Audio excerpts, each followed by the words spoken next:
The facts have not been released by your government. It's so sort of astonishing that they haven't provided more information publicly, but I think they know they're sitting on a big scandal here. I don't say this often. Today's video is an absolute must-watch, must-share, must-spread the word to as many people as you possibly can. This is what happens when you lie. You get called out. Because when you lie, you find yourself in a hole that the Liberal Party is currently in. I'm Jasmine Lane. This is Over Opinionated. Subscribe to the channel, like the video, comment your thoughts down below. And we got a lot of people ripping into the Trudeau Liberal government, even mainstream media seemingly turning their backs on him and them. Just so eye-opening, everything we're about to get into today. Because without the U.S., Canada really doesn't have a country. They do almost all of their business with us. Donald Trump announced yesterday when he was in the Air Force One on his way to the Super Bowl of all places that he was going to be putting 25% tariffs on steel and aluminum, not just in Canada, in other countries as well. Though Canada is pretty significant in this area, specifically out of Hamilton, their mayor actually said that it would result in about a $1 billion loss to have 25% tariffs on them. And if you recall, there's been a lot of people who work in a lot of those mills for these particular products that aren't too happy with Mr. Trudeau and how much he has just screwed them. We're going to invest in you and your job. I don't believe you for a second. Dental care? Do you know anyone who got dental care? Yeah, I pay for it myself. Okay. We're like 3 years You have behind. a job and coverage? Yeah, but we four got people seniors. in my family. We've got Every seniors. time we go for a dental visit, it's costing me about $50 in my pocket per person. Okay. Why? I have a good job. You're not really doing anything for us, Justin. Well, actually, we just invested so 500,000 people who haven't been to the dentist got to go to the dentist over the past few months. Probably like my neighbor that doesn't go to work because she's lazy.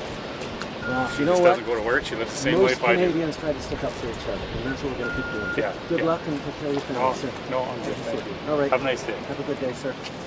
Good night. But by and large, a steel company, how much steel are you using these days, Todd? I mean, not as much. The reason behind Trump's decision here, I don't think in any way, shape, or form is a betrayal to Canada. The reason why he is imposing these tariffs in particular is really all about strengthening their own domestic production so that they can have a better economy, which is exactly what we should have been doing the whole freaking time.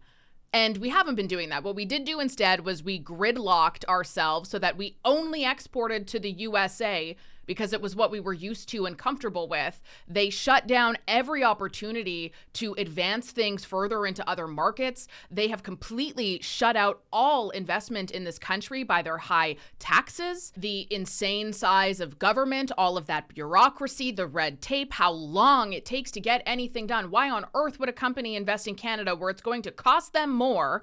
And then on top of that, it's going to take them 10 years to build something. And to everybody out there who supports the left, that we have the best debt to GDP ratio in the G7, without realizing that the only reason why that number is able to exist is due to the government including numbers like the CPP in there, which they actually aren't really supposed to be spending. But I guess if they included it, that means that they have access to it. And also the mass immigration, which anybody knows will temporarily spike your numbers. And if we were really doing so great economically, these Trump tariffs wouldn't mean anything, actually. Canada announces retaliatory tariffs on the U.S. You don't see any of them panicking because their economy is actually good. And just listen to the backpedaling here that should be an Olympic sport, as I've said before, from Francois-Philippe Champagne. Why are we only now talking about the kind of diversification you mentioned? Why did it take a crisis to get us here? And why should Canadians trust your government to implement something they could have over the past 10 years? Well, the rules of the game has changed. I mean, that's what's happening over the last few days, or the last few months. Things that may have looked difficult before are now possible. Think about, we've been talking about bringing energy from one coast to the other, talking about how can we buy, what I've called a Canada First procurement policy where we favor Canadian companies in public procurement. Let's just take a moment to remember that nothing at all has changed, okay? Nothing at all about the landscape has changed except for the faults and failures of our weak government facing the repercussions of their bad decisions. Because, again, let's not forget that the Conservatives have been pushing for every single one of these things for years. And as a result, they were laughed at, they were villainized, they were called all sorts of terrible names. And now we have all of the Liberals saying, yeah, that's a really great idea, actually. Not because they want to do any of that. They've actively stalled all of those projects. They have actively pushed investment and business out of this country, actively, intentionally. Happens with Canada, but the people of Canada would be paying less than half of the tax. If you look at the tax, they're going to be paying less than half the tax. They don't pay very much for military, and the reason they don't pay much is they assume that we're going to protect them. That's not an assumption they can make, because why are we protecting another country? Now, I love the people of Canada. We have a great relationship. But if they became our 51st state, it would be the greatest thing they could ever do. The only thing that has changed is that there is now a powerful government, our neighbors, who sees right through all of that stuff, who says, yeah, we're not going to do this anymore, actually. We want to be independent, and you should be independent too. You're like, Trudeau has been hindering all of these projects for the green movement. And if you think that anything is different, he literally just said this while down in Paris talking about AI the other day. How we make sure that we have the energy to power AI in a clean enough way and an efficient enough way that's not going to set us back in our fight to reduce carbon emissions. How we move forward in responsible AI that actually isn't used for evil or to divide or to cause misinformation and disinformation to further destabilize our democracies. The worst we could do is to keep with the old rules when the rules of the game have changed. And this is a different time. This is a different moment. This is for us now to shape the future together. What is the alternative? Do we really want to be dependent on a foreign nation? Or can we better serve ourselves, our citizens, our workers, and our communities by saying, you know what, let's do things right? Remember, I don't know, like 3 months ago, maybe, if that, saying what he just said meant that you were an ist or a phobe.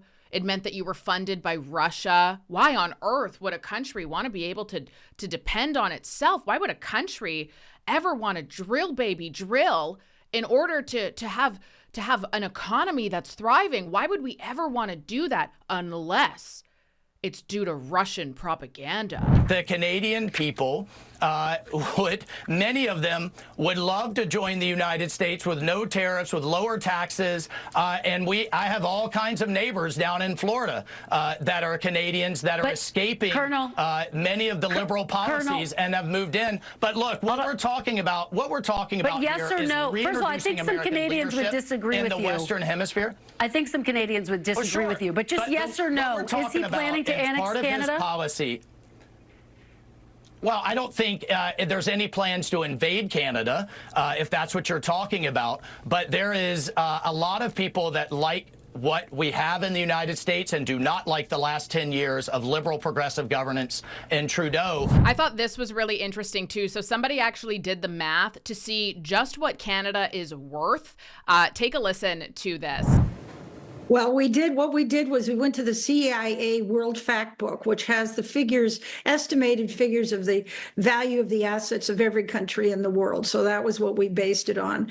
And we looked at natural resources such as forestry, water, naturally metals, minerals, fossil fuels. We looked at arable farmland. We looked at all of the things, the natural resource endowment of the two countries. And Canada came out $17 trillion higher, which worked out to $500,000 US for every man, woman, and child in Canada. Let that sink in and compare your life to the Americans.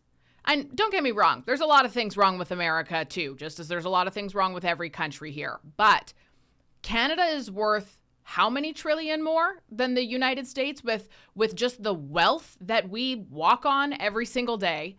Yet we are one of the highest tax nations in the entire world. Honestly, I think we are the highest tax nation when you factor in other contributions, and many of those contributions are mandatory. So, it's kind of like a tax, really it is. And that's the facts. I mean, that's not made up, and nobody's ever kind of put their number on it. I'm also, however, very concerned that Mark Carney would pull another Trudeau, and that is a good-looking guy with no credentials and no business experience telling us what he wants to hear, and once he gets in, he's a left-wing loser. That's what I'm worried about. And nobody is able to question Mr. Carney on this because he refuses to actually be held to account by anybody, including the CBC, who very rightfully called this out the other day, which I thought was quite laughable. About, it's a time for serious people. So this Carney event was here in Ottawa? This, no. The one that I was at was here in Ottawa. Sorry. Okay, all right. But I was Is he going to do any national Canadian interviews while he's in the capital city? Because CNN and BBC have had their chance. Any idea? Do the Liberals know if they're candidates? I knew you were going to do this, David. I can list all the places. But you know what? You know how I feel in this. I would like him to be here because I think he'd be good. I'm just raising it to but be mischievous. But if he needed to be here, if he needed to be here, he would be here. No, right? when he does it, it's strategic, the Liberals tell me, but when Poilievre does it, it's offensive, apparently. Right. I mean, give me a break, right? Like, what do we do? Anyway, this is my little issue, but quickly. Yeah. So there's everything that we're going through, right? We got 25% new tariffs announced today. We have also looming 25% tariffs being announced on March 1st, allegedly, 10% on oil and export and energy exports. And where is our government exactly? My question again to Prime Minister Trudeau, where is the fentanyl czar? It's been now 5 days, I believe, and time is running out. We can't be waiting till the last minute. Please appoint a fentanyl czar. Start showing the Americans what we are doing. Show the Trump administration that we have helicopters and fixed wing aircraft and boots on the ground and boats in the water and ATVs up and down. That's what Ontario is doing. But we need to see action. But where is Justin Trudeau? He's not here during the country that he loves so much in their time of need, if he was even willing to play pretend and be leader for a day. No, he's off on our tax dollars talking about AI, misinformation, and then also outright lying, saying that the reason why people don't like him is because of AI-created misinformation. I'm just going to throw this out there. As a conservative political commentator, I have not once ever seen a false piece of artificial intelligence-created information about Justin Trudeau speaking or his likeness that made people dislike him that wasn't real. I've never, ever encountered an artificial intelligence-created something that was spreading misinformation. No, Trudeau, literally everything that you have done that's made people hate you was something that you actually did. There's something else about this clip that is absolutely infuriating, so I'll pause so that we can talk about it, because this is just like next level awful. People are worried that AI is being used to spread disinformation and scam people. Are they? Right now, my likeness, my voice, and that of other world leaders is being used to mislead, to cheat, to steal. No, it's not. We cannot let AI pollute social media with empty slop and cunning disinformation.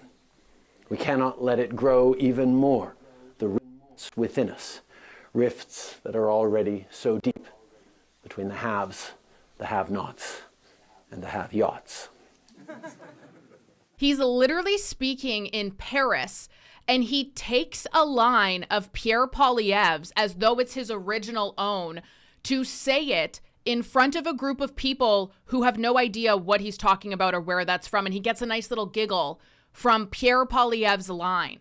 What a weird thing to do. Who wrote that script? Like, that was such a forced attempt to make a dig at Pierre Poilievre in some way, shape, or form on in a position where it was completely irrelevant. You're talking about AI here.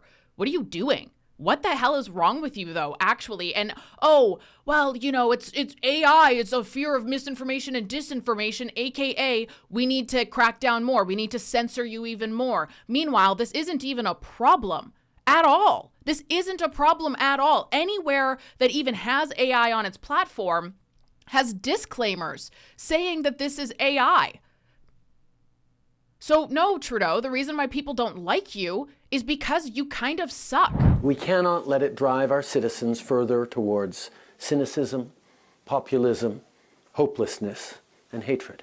He goes on to say why Canada should be a place to invest in AI, which is kind of funny because initially he had actually put in legislation that blocked Alberta from making any big investments like that, which Danielle Smith ended up challenging in court and won, which is why Kevin O'Leary and some other partners ended up buying like over $70 billion worth of land or something like that so that they can start making investments in this area, which again, Trudeau initially tried to block. And let's wrap this up with a very eye-opening revelation that so many people knew for so long and have been calling out for so long. But every single time it was called out, the Trudeau government would say, oh, it's Russia.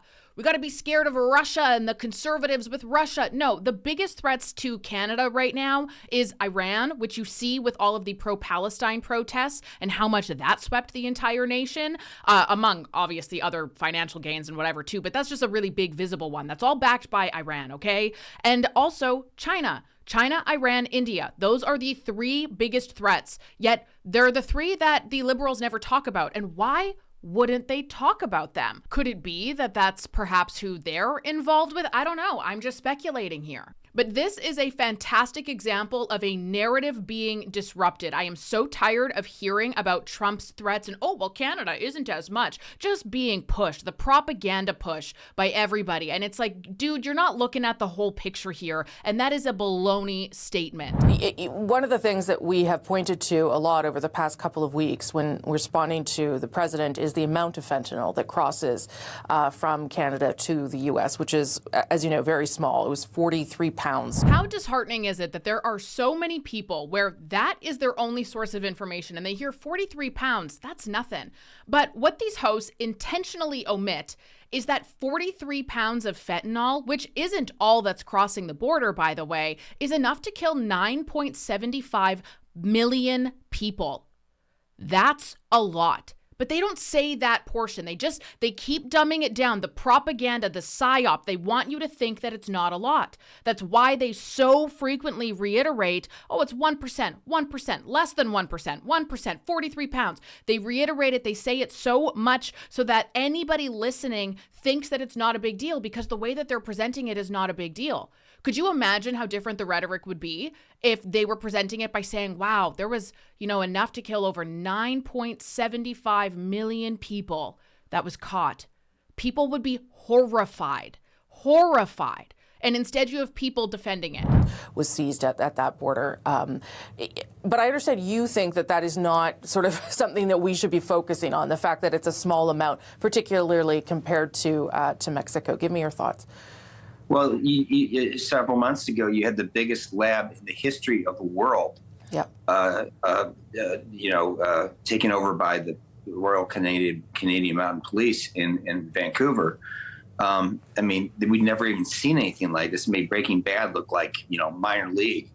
So that, and definitely where there was Chinese organized crime, possibly Iran as well.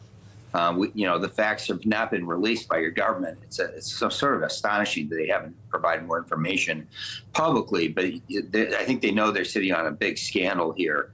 The fact that this thing emerged and it's tied to these biker gangs who've been hired to go down to the United States in some cases and assassinate people like, my former boss, Secretary Mike Pompeo, President Trump, and others. This is another whole level of scandal involving it. But the key thing to focus on is that someone was making over 100 million doses of deadly fentanyl in a lab that you didn't know about right under your nose. Now, how many other labs do you think you have going? And, let me focus on one last thing. There's very little border enforcement. So 42 kilograms, it's a nonsensical number. We don't have, most of the drugs are going from Mexico to Canada and then being brought south into the Northwest United States on ships. You have almost no port enforcement with police. So we have no idea, except from our sources, what's going on. And we hear some bad things. I will say, I mean, they did find the super lab. I mean, I take your point. It was under their nose, but there was police work done in order to find it, uncover it, and charge the people responsible. So that is a positive piece. I take your point, though, that there could be more. And so tell me what more you think needs to be done to deal with some of the things you're talking about, as well as the czar. They've increased surveillance at the border. They are going to crack down on Mexican cartels. I talked to the RCMP commissioner about that, and there is more shared intelligence that's going to happen between Canada and the U.S. What else would be helpful in this instance, then? Let me first stress the RCMP is an excellent organization. Okay, you've got very good police in your country. Yeah. Okay, you got great CSIS, your intelligence organization is first rate as well. Your problem is your laws. It's the Stinchcomb law, which I'm not, like the world's expert on, but basically every time we try to go up on a phone number in Canada, and almost all the money laundering networks tied to China, which is about 90% of all money laundering in the United States, is tied to Canada. Okay, so when we try to go up on those numbers with your police, they have to inform the person that we're targeting their number. That's crazy. How can we run an undercover police operation with your country? Which is why we don't run them, which is why the seizure statistics are so low, because we don't even try to work with Canada because your laws are abbreviated and distorted. And I think this is an issue that goes back in Canadian history a long time. You need to update your legal structures. And if you do, and create a Racketeering Influence Corrupt Organizations Act, RICO, like we have in the United States, and designate them as terrorists, which you're going to do, I think we'll solve a lot of these problems. I think terrorists will come off, and we'll be in an excellent position to be partners to stop this stuff from terrorizing our country. I mean, our countries are getting killed by fentanyl. We got to protect ourselves. So I just want to end on this. You just said if we do these things, the tariffs won't, well, they're not on, but they won't go on. I mean, do you believe that this is about fentanyl for the president, or that it's about other things? This is just one of the pieces that he is using as leverage here. Well, I take him literally, and I think literally he says it's about fentanyl, and I think it is. I mean, we're losing, 80 to 100,000 people in North America between the U.S. and Canada. We got to stop this nonsense. We got to target these Mexican cartels. We need to focus on their money. So the key thing is to target the banks that are behind it. And of course, you've got a sort of tragic situation where TD Bank was laundering billions of dollars for Mexican cartels, and now it's being hit with one of the largest fines, literally, in the history of money laundering. So, it's not blame Canada for me. I love Canada. Canada's a great country.